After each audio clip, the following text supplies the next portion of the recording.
हनुमान् श्रीपदो वायुपुत्रो रुद्रो नघोजरः अमृत्यवीरवीरश्च ग्रामवासो जनाश्रयः धनदो निर्गुणः शूरो वीरो निधिपतिर्मुनिः पिङ्गाक्षो वरदो वाग्मी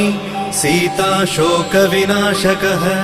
शिवः शर्वः परो व्यक्तो व्यक्तो धराधरः पिङ्गकेशः पिङ्गरोमा श्रुतिगम्यः सनातनः अनादिर्भगवान् देवो विश्वहेतुर्जनाश्रयः आरोग्यकर्ता विश्वेशो विश्वनाथो हरीश्वरः भर्गो रामो रामभक्तः कल्याणप्रकृतिस्थिरः विश्वम्भरो विश्वमूर्तिर्